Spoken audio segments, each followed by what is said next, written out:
All right, let's go out to Gillette, Wyoming and talk to Maddie. Hey, Maddie, what's up? Hi, John. How are you? I'm so good. How are you? I'm doing great. Thanks for taking my call. Of course. What's happening? So my question is, I'm getting married on May 25th of this year. Okay. And I need to figure out if I should invite my biological father to the wedding or not. All right, let's dig into it.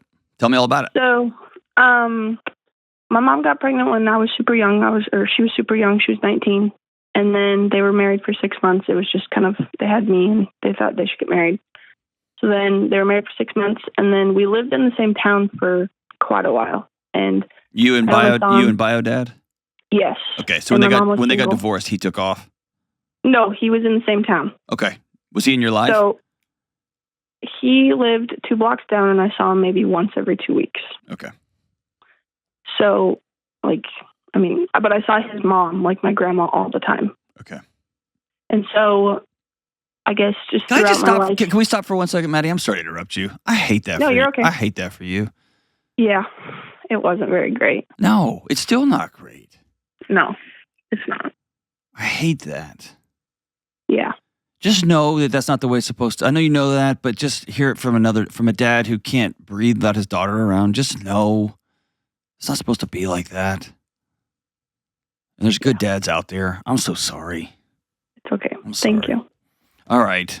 Get over my soapbox. I'm trying to think of not seeing my daughter but once every 2 weeks. And I don't know how you do that, but here we are. I'm getting married and he's going to be the best dad ever. And I can't grasp it. I don't your husband's going to be the best dad ever? Yes. Oh, good. Good for you for breaking that cycle. That's awesome. Yeah. All right. So we're back to dad here. Okay. So we lived in the same town for quite a while, and then my mom got remarried. And now I live in Gillette, or I guess we've lived in Gillette, and I was probably 8 when we moved. And he lived over there, but then he would move to like Arizona, like just different. He was a police officer and whatnot. Okay. So we would see him, like I would see him once a year, maybe. Like I wouldn't see him very often. Okay. And he wouldn't really call very often. And so it got to the point where it bothered me a lot. Like the end of high school, beginning of college, like it ate at me like bad. And so I asked him to put in more effort.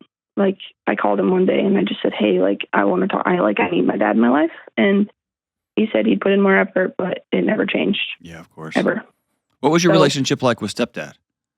It's great. Okay. Good guy?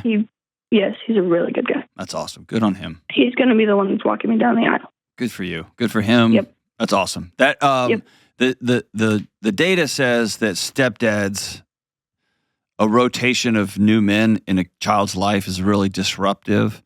But I won't say rare. I don't know if I've got the data to say rare, but the unlikely event that a stepdad comes in and really just fills the gap and just is pretty awesome. Can make all the difference in the world in a kid. And it sounds like that happened for you, huh? Yeah. That's awesome. He was godsend. It was great. Amazing. Okay. Yeah. All right. So he's walking you down the aisle. He's been your dad, but there's been this lingering voice. Why does my own real dad not love me, not want to be in my life, right? Yeah. Okay. Yeah. And so 2 years ago, I would say, so he has 3 boys in a different marriage. And I tried to be and have a relationship with them. So I went to the oldest boy's graduation, and I hadn't seen him in I don't know how many years. And he chose to go to his oldest boy's girlfriend's graduation party over spending time with me. And so that was tough. Yeah. And then, after that, I called him. He got home, and we hadn't talked in 2 years. And then he called me. He's like, hey, what's up? It was just randomly out of the blue. And then he's like, well, I'm going to this. You should come to it. And then he didn't even spend time with me. Yeah. And so my fiance finally got to meet him. He had never met him, and he didn't like him. And so I called him, and I was like, this is it. I need you to put in more effort. I need you to at least call me once a week if this is how you, if you want to be in my life. And he's like, well, you know me. I I'm just not a good communicator. I don't like to make phone calls. I don't like to text anything. And hold on. Let's just stop right there. You know that's not true, right? Yeah. That's your dad saying, you know me. I've chosen a life that doesn't include you. Yeah. And I'm sorry to say it that blunt and that direct.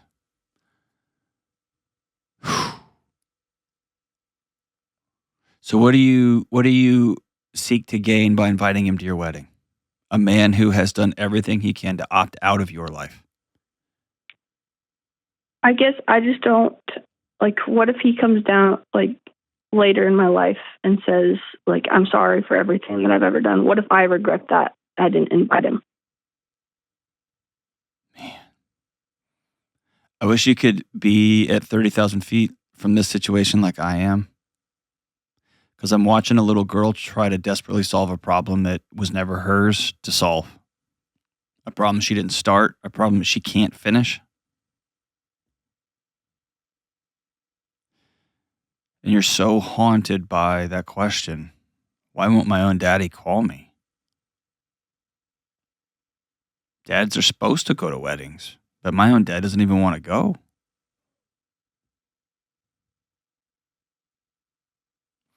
And it sounds like you've been working so hard to try to figure out ways that you could, things that you could do, meaning what is the thing that I need to fix so that he'll finally love me, that he'll finally be in my life. I think the time is on you now to own the fact that there's nothing was wrong with you. It was him. He chose another family. He chose another life. And I think you have to actually live in that grief for a while. I think I actually was listening. It's been about a year ago since I listened to one of your episodes.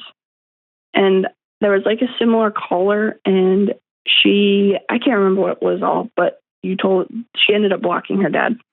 Yeah. And so immediately after I listened to that, I went and blocked him. I didn't talk to him at all. Mm-hmm. And I haven't talked to him since. He usually sends me happy birthday, Merry Christmas text, and he was blocked, so I didn't get anything. Okay. And so. Have you had peace? Yeah. This last year has been actually really good. Okay. Then I would say don't invite the dragon. Don't invite the dragon back in. Okay. And I just struggle because I have a really good relationship with all his brothers and sisters and my grandma. You know why? Because they opted into your life. Yeah. They're not cowards. They're great people. Mm-hmm. And they made absolute goal out of a really messy situation.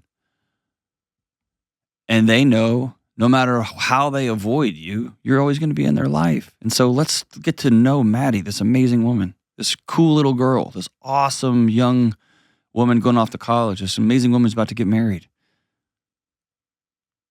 And also, let's both be honest. All the aunts and uncles and grandma can't replace dad. Right? That big, gaping hole in the middle of your chest. Yeah. Yeah. I don't think you open yourself. Let me say it this way. If you go to the doctor and you have cancer, you have a cancerous tumor inside your body, they're going to do surgery. They're going to cut you open. They're going to injure you to go inside and get that tumor, because that injury, that insult they call it, that injury is going to heal, and then in the long run, you're going to be better off. You're going to be more healthy. What you're asking to do is, can I cut myself open again for no chance of healing? And I would tell you, don't do that. Yeah, that sounds silly. You see what I'm saying? Yeah. I think you have to grieve the fact that your dad's not going to be at your wedding. And you've heard me a million times. I think there's ways to grieve things by writing letters. I think there's ways to grieve things. And maybe you write a final letter and send it. Okay. Hey, Dad, I'm writing this letter on the eve of my wedding. And every little girl wishes their daddy would walk them down the aisle, and you opted out of my life. Thankfully, another man is standing in your stead where you should be. And this isn't a retribution letter or I'll show you, because, dude, I'm telling you right now, that is not going to, it's hollow. It won't feel good. You think it will, and it looks good in the movies. It will not feel good. But I think it's a matter of you just simply, you've heard me use the analogy on the show. It's you, I'm not carrying these bricks anymore. Mm-hmm. I got a man who loves me, who's going to be an amazing husband, an amazing father. I've got a great stepdad who's walking me down the aisle, who stepped in the gap that you've left. While you are off saving other people in your police job, your baby girl is at home wondering what she did. And then I think it's important to let them know, here's who I've become in spite of you. I'm an amazing woman. I'm a person of character. I treat people with dignity. I love so deeply. Super empathetic and compassionate. You missed out. You opted out. I wish you the best. But there's a process of you owning that. It'll probably be a very painful letter to write, you think? Yeah. Because it's you kind of putting a period at the end of the sentence. Mm-hmm. Yeah. I think There's no going back after that. Well, I don't believe that either. I don't believe that either, because I think your dad could show up on your doorstep and then say, will you have me back? True. And you could say, here's the steps that it would take. Or, not right now. I'm starting a new marriage and I don't need the extra drama right now. In 6 months, I'll holler back girl at you and we can figure out what that would look like, right? We could do whatever it takes, but I don't believe in forever, but I do believe in dealing in reality. And reality is, Dad opted out of your life. And all these other wonderful people opted in.